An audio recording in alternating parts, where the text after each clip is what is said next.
अस्सलाम वालेकुम नाज़रीन, मैं हूं असगर हयात। नाज़रीन, तुर्क सदर तैयब एर्दोगान ने तुर्की की जो बहरिया है उसके 10 रिटायर्ड एडमिरल्स जो हैं उनको गिरफ्तार करने का हुक्म दिया। उनको गिरफ्तार कर दिया गया। ये सिर्फ 10 एडमिरल्स नहीं हैं बल्कि 104 एडमिरल्स हो गए हैं जो तुर्की की फ़ौज से गिरफ्तार हो चुके हैं। ये हुक्म क्यों दिया गया और ये कौन सा ऐसा मंसूबा है जो तुर्की को दोबारा उसकी इम्पोर्टेंस, उसकी अहमियत जो है वो वापस हासिल करके देने वाला है। और तैयब एर्दोगान इस मंसूबे को कब मुकम्मल करना चाहते हैं, तुर्की की जो फ़ौज है या उसके रिटायर्ड जो लोग हैं वो क्यों ऐसा कर रहे हैं, क्यों इस मंसूबे की मुखालफत कर रहे हैं, इस पर हम बात करेंगे। ये जो मंसूबा है ये इस्तांबुल कनाल का मंसूबा है जो ब्लैक सी को बहरे मरमरा से मिलाएगा।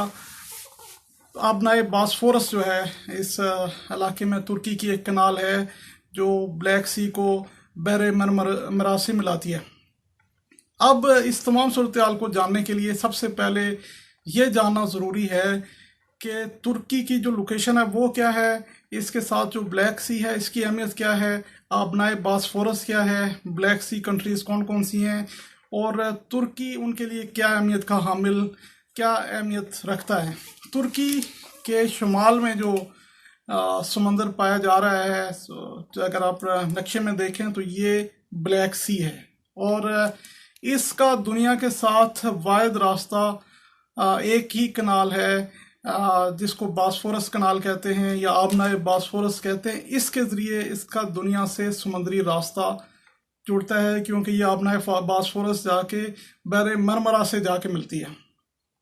अब जो ब्लैक सी कंट्रीज़ हैं वो कौन कौन सी हैं जो इस ब्लैक सी के साथ ही कनेक्टेड हैं, उनका कोई और बहरी जो समुद्री हदूद जो है वो कहीं नहीं मिलती, सिर्फ ब्लैक सी के साथ वो जुड़ती हैं। और ब्लैक सी को लॉक्ड सी कहते हैं क्योंकि सिर्फ बहरे मरमरा जो है जो आबनाए बास्फोरस है उससे एक रास्ता गुजरता है। तुर्की एक और रास्ते पर काम कर रहा है, उस पर हम बात करेंगे।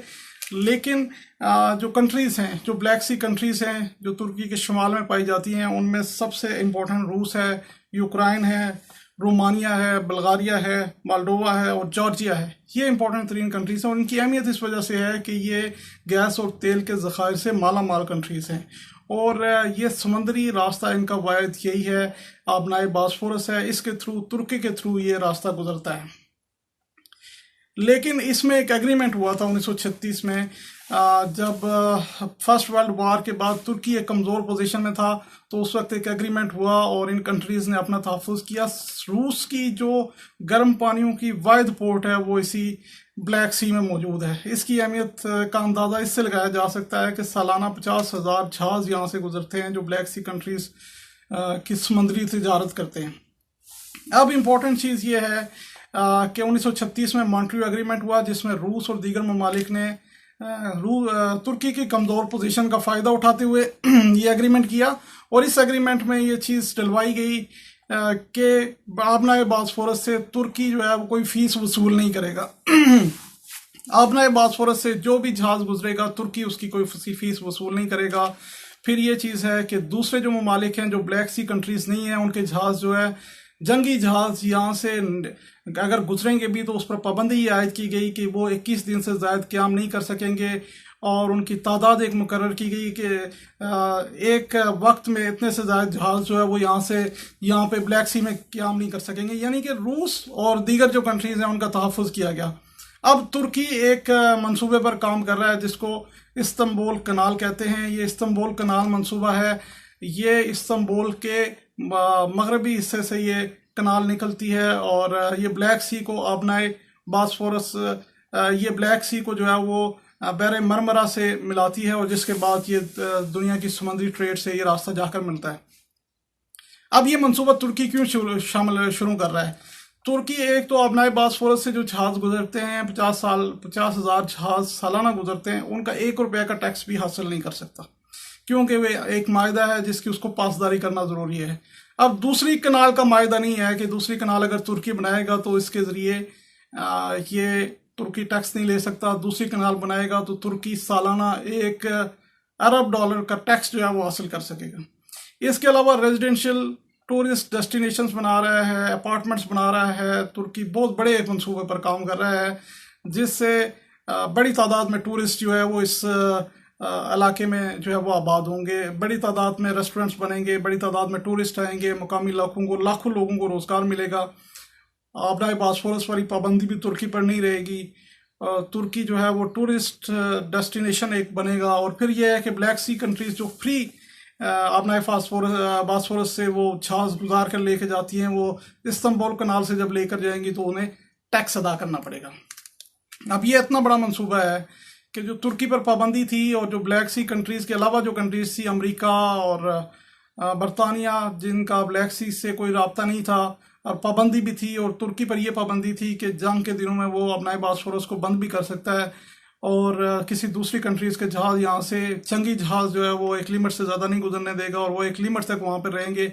अब वो पाबंदी तमाम ख़त्म हो जाएगी। अब इस चीज़ का ख़तरा जो है वो रूस महसूस कर रहा है और रूस की पूरी कोशिश ये है कि वो इस तमाम मंसूबे को किसी तरह करके रोक सके। ब्लैक सी कंट्रीज़ की जो है, क्योंकि वो एक मुफ्त रास्ते से जा रहे हैं, वो एक फ्री रास्ते से जा रहे हैं और उनसे उनकी तमाम सॉवरेनिटी जो है वो महफूज है। लेकिन अब जो ये दूसरा रास्ता इख्तियार किया जा रहा है, इस्तांबुल कनाल का रास्ता, इससे ना सिर्फ तुर्की की इकॉनमी डेवलप हो जाएगी, तुर्की जो है वो अरबों डॉलर की जो है वो सालाना फीस वसूल करेगा, बल्कि जो तुर्की ने इसके इर्द गिर्द जो शहर बसाने के जो मंसूबे शुरू कर रखे हैं, इससे लाखों लोगों को रोज़गार बनेंगे और तुर्की अपनी एक वो पावर गेन करेगा कि 2023 तक 3 ट्रिलियन की जीडीपी जो है वो तैयब एर्दोगान लेकर जाना चाहते हैं।